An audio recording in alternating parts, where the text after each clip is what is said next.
আসসালামু আলাইকুম। আজকে আপনাদেরকে এমন একটি শরবতের রেসিপি শেয়ার করব যা পুষ্টিগুণে ভরপুর। সারাদিন খালি পেটে থাকার পর এই শরবতটা আপনাদের এনার্জি তো বুস্ট করবেই, সাথে আপনাদের শরীরকে পুনরায় চালাতে সাহায্য করবে। এই শরবতটি বানাতে কঠিন কোনো কাজ নয়।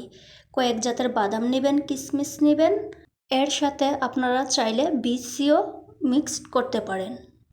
আমি 4টি খেজুর নিয়েছি আর সাথে মিক্সড করব মধু।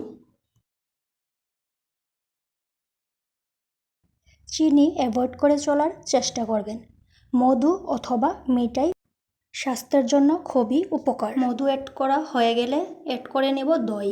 যারা পারেন বাসায় দই বানিয়ে অ্যাড করবেন। আমি বাজার থেকে কিনা দই অ্যাড করেছি। এখন ভালো করে ব্লেন্ডার করে নেব।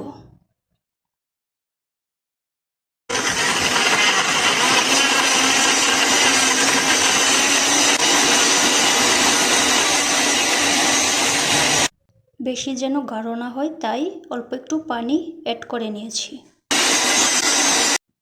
যারা ঠান্ডা পছন্দ করেন তার সাথে আইস অ্যাড করে নিতে পারেন। আমি কতক্ষণ ফ্রিজে রেখে দিয়েছি। ইফতারির সময় হয়ে গেছে তাই ফ্রিজ থেকে বের করে পরিবেশন করে নিলাম। ইফতারির সময় এই শরবতটা সবাই ট্রাই করতে পারেন। আপনাদের ভিডিওটা ভালো লাগলে এরকম আরও ভিডিও পেতে লাইক, কমেন্ট, শেয়ার করে সাপোর্ট করবেন। সবাই ভালো থাকবেন। আল্লাহ হাফেজ।